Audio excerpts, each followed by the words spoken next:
In this final lesson of Session 3, we'll be talking about taking your child with autism on trips, shopping experiences, and going to events. Now, as we've been talking about through this entire section, keeping your child on a routine is extremely important. However, you eventually need to leave your house and go off routine, right? Sometimes you just need to go places. So how can you still have that atmosphere of peace and calm that routines offer, even when you need to leave your house and travel and go places? Now, the first thing I want to talk about is that trips, shopping experiences, and going to events can cause a stressful time for your child. If you're at these places and if your child is having a hard time, please, please, please do not embarrass your child in public. If your child is not behaving according to expectations, wait until you have time to talk to your child in private. Do not yell at your child in public. After the situation is over and your child is calm, explain to your child, "This is how I saw you behave. This is how you should have behaved," and talk calmly to your child. I remember specifically our son having a huge meltdown in the middle of a grocery store. I tried to stay calm even in the middle of his meltdown. I got the things I needed as quickly as I could, and we left as soon as we were possibly able. I did not say to him, "You're embarrassing me," even though everyone in the store was staring at us. I did not shout at him, "Be quiet and calm down," because I knew my words would not have done any good at that moment. The best thing to do is to remove your child as soon as possible from that environment. You standing there yelling at your child is not going to do any good. Then later, when they are calm, talk to your child about their behavior.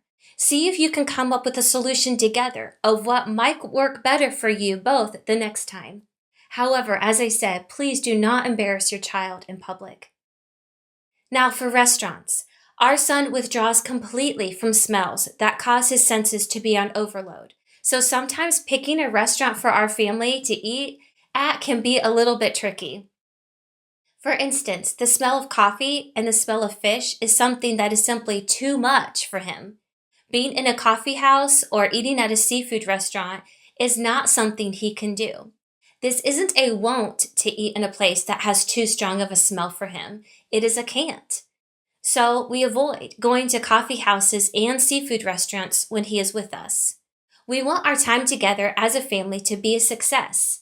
If we're hungry for lobster, but know that our son will have a meltdown if we were going to a seafood restaurant, and we sit at a table to order and eat lobster, then that is not a success as a family. It is a stress to the family. Now, you may see all of these things as if you are catering to your child's needs. And it is, but it's catering with a purpose. It is opening up your child to a flow of successful situations. The more successful situations you provide for your child, the more your child will be able to do, and the more things your child will want to try as they mature and get older.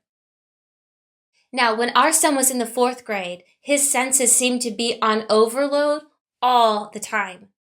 At this time, our son was beginning the early phases of puberty. This can be an extremely difficult time in any child's life. Hormones are zinging in their bodies all over the place. Mood swings go high and then they go low. Their bodies are changing in ways that has not happened before. It's a confusing yet necessary time for every child to go through in their path from teenagehood to adulthood.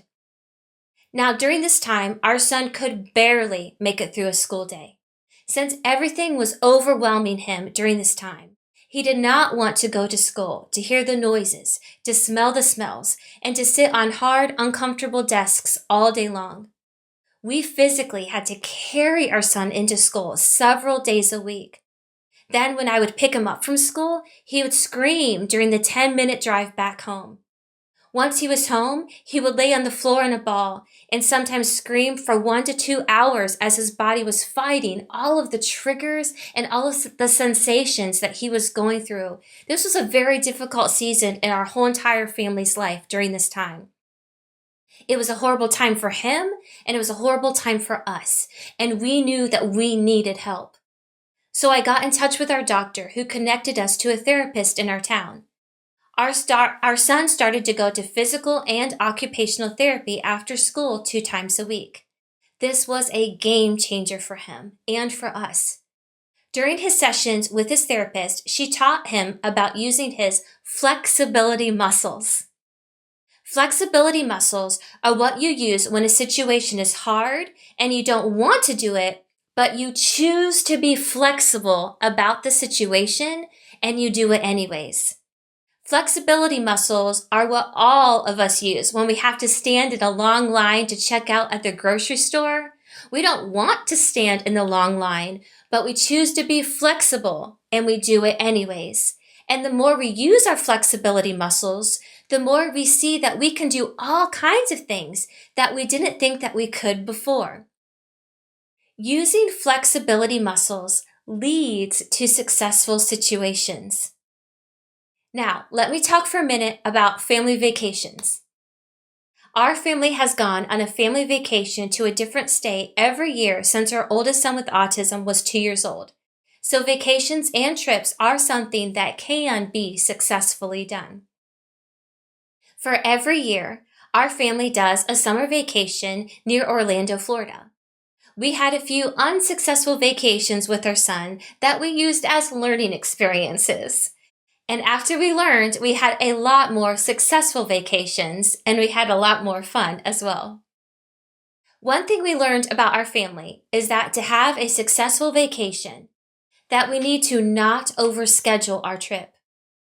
If we have an active day with a lot of stimulation and activity for one day, then we need to spend the next 1 to 2 days doing something more calm and more quiet.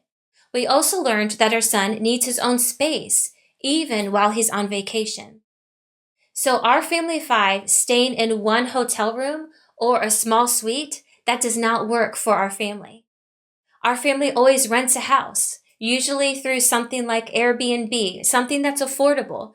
We rent a house that has enough space in it for our son to be able to go to a room for some quiet all by himself when he needs to.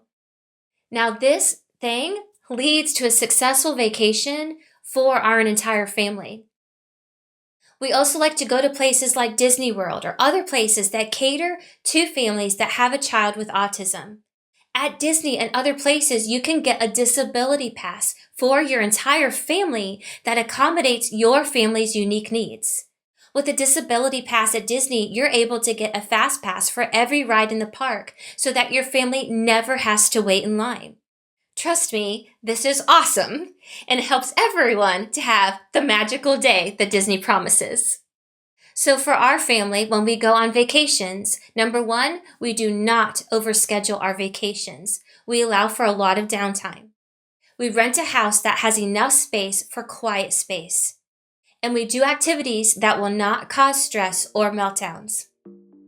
Now, I know this went quick, and there's so much more that I could go into when it comes to travel and going to events, but the things I mentioned in this lesson are the basics, and hopefully these tips will help you and your family when you need to go to places and events. Now, your homework for this lesson are to think about things, and what I want you to think about is number 1, how are you planning your next trip so that it will be a success for your entire family? Number 2, in what ways can you practice using your flexibility muscles? Those muscles are for everyone, not just for your child with autism. Number 3, make a list of restaurants that everyone in your family can eat at successfully. Your list may be really small, and that is okay. Choosing your events and your trips wisely will lead to successful outings that your entire family can enjoy.